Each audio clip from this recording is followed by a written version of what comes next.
Hello and welcome to Ecommerce Agency, your one-stop shop for all things e-commerce. Now, whether you've already got a store or you're looking to make one, this video is going to be insanely valuable.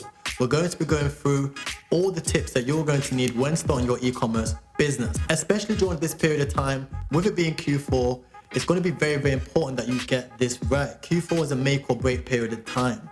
So you need to make sure that everything you're doing has pinpoint accuracy. So get some popcorn, tune in, like and comment, because this video is going to be a banger.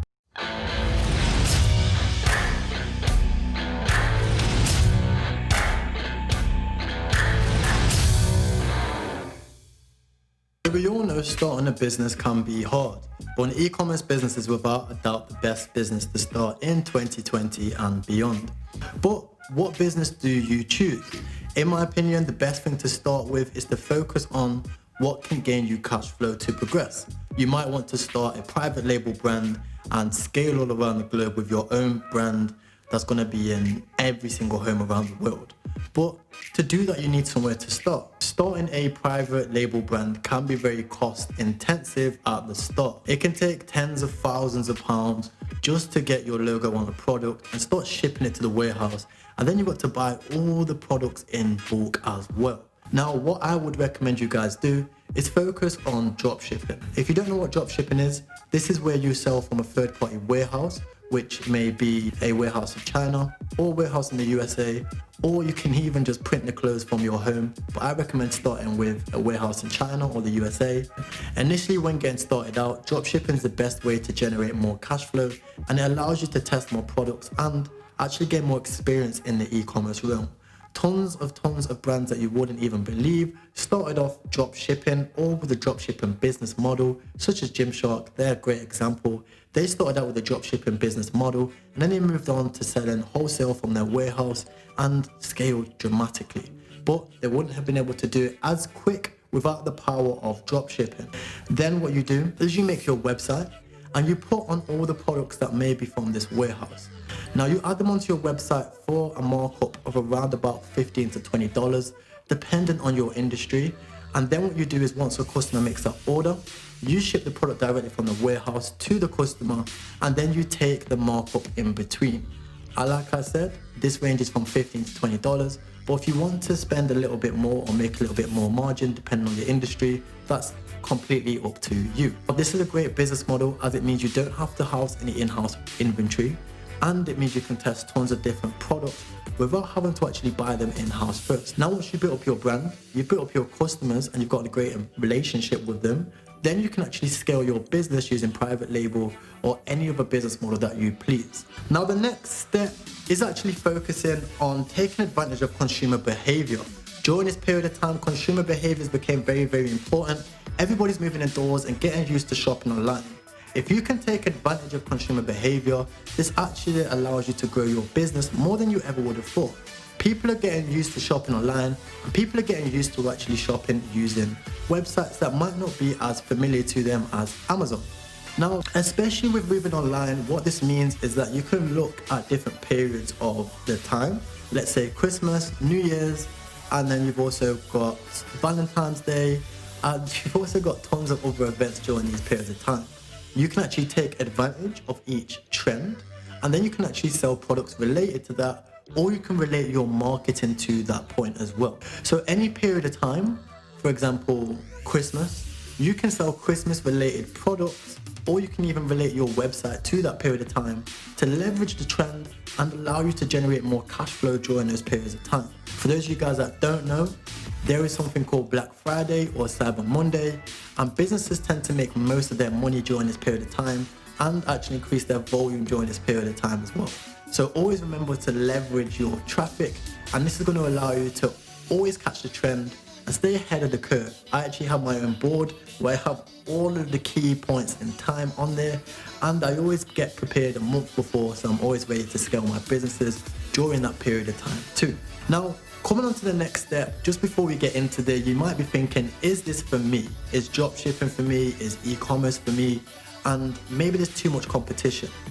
The main thing you need to understand is during this period of time, there is plenty of competition, but people around the world are starting businesses today and having some amazing success. Business, as you already know, is one of those things where people tend to struggle, or some people tend to have failures. But this is part of the process. You're always going to expect to make failures, but a lot of the greatest companies have been through the failures and gone through there.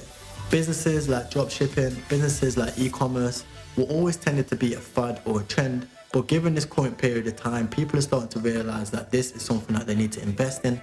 And even now, larger businesses that were never thought to have gone online are even starting to do so. If you even look at Morrison's have even started to partnership with Amazon because they understand the importance of being able to consume online. Let's get into the next step. The next step is absolutely amazing, and it goes onto your e-commerce business, and this is how you actually leverage free traffic. The first step of using free traffic is to actually create a great relationship with influencers. If you can create relationship with influencers and start to build a brand partnership with them, you can actually get them to post on their Instagram stories or on their feed, all in just an exchange of a product. Now, I know you probably thought free might mean exactly for free, but trust me, if all you have to do is send a product to somebody to get them to share your product, in my eyes, that is free.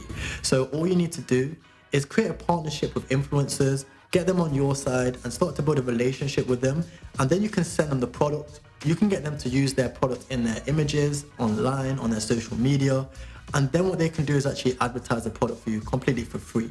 You're going to get sales, and you're also actually going to get unique content from them as well to use in your ads or even on your website, or to generate that hype factor. This also brings on to the next step, hype and how to generate hype. To generate hype, you need to use something called a pre-sale campaign, and this is how new businesses online generate a lot of sales and a lot of traffic without actually having a huge audience. What you need to do, so people are going to start to develop curiosity and start to figure out like, hey, where did you get this from? They'll start asking the actual influencer like, hey, where did you get this from? And all you need to do is start to build this hype and curiosity around your brand. And then what you do is launch that pre-sale campaign. Pre-sale campaigns are like to be around 40 to 30 days and to really build up hype alongside the email flow. Once you launch your brand, this is going to allow your brand to explode, and this is how a lot of brands have done this. Tons of different brands have done free giveaways, and they've also done like 7-day campaigns where they give something for free for 7 days. And this is how you build the pre-sale hype. Pre-sale hype is absolutely vital, and it's one of the key things that have actually helped me personally to grow my brands as well. So hype, definitely something to look at. The next thing is mastering marketing. So after you've got the hype, you've developed your audience, and you've also figured out your niche in the market, all you need to do is master your marketing. A lot of people go out there, they'll even hire agencies or they'll hire freelancers to manage their marketing. But trust me, if you don't understand at least the basics of marketing, I recommend not hiring anybody. Jump in the deep end, try Facebook ads out, try Instagram ads out, try anything, even Twitter ads or YouTube ads. Just try it out to kind of work out the base fundamentals of marketing, and this is going to allow you to hire people a lot easier. If you're a smaller business and you don't necessarily want to hire somebody, I recommend following our free course or looking at our cheat sheets to actually work out how to actually follow some free strategies for yourself to develop a little bit of cash flow before you hire somebody. But I've said it before and I'll say it again, mastering marketing is the key to success in any business. If you can leverage the trends, if you understand how to develop hype, and you can actually market on the back of that, it's going to take your business from here to here instantly. Now, after you've mastered marketing, the next thing you need to do is actually start creating a relationship with your own customers. And this is something that not a lot of people do. Usually businesses like to take the SaaS approach, and I know you've probably had the experience before with another business where you've actually tried to reach out to them and you've struggled to find their customer service or find that help that you've been needing. Most businesses have FAQ pages or they only have email contact centers. And what this means is that it's very, very hard to communicate with your audience. What I tend to do is communicate with my businesses on a constant basis to kind of get that experience of what they're not liking, of what they're enjoying, of what they're struggling with, to work out my ideal customer avatar. And this allows me to serve them much better. From when you can work out your customers, work out who they are, work out what they like to do, and work out the main problems that they're struggling to solve, and you can solve that problem, it allows you to serve them much better and scale as a business. The most important factor in business is actually communicating with your customers on a constant basis and providing the best customer service that you can possibly do. The way I like to do this is I'll actually have my own unique chat system. I like to use Tidal Live Chat on my Shopify stores, And this allows me to communicate with my customers on a constant basis. Sometimes you'll even see me up in the morning just communicate with my customers on a constant basis, and even trying to make my own sales as well, which is absolutely amazing. And this is one of the key things that I recommend you guys do. So good luck with your journey. We've got some amazing videos coming out. I hope you guys enjoyed it. All you need to do now is like, comment, and let me know if there's any other videos that you guys want making. I've made these videos quite short and quite straight to the point, but if you guys want me to make some longer tutorials as well, just comment down below. I hope you guys have a great day, and most importantly, good luck on your e-commerce journey.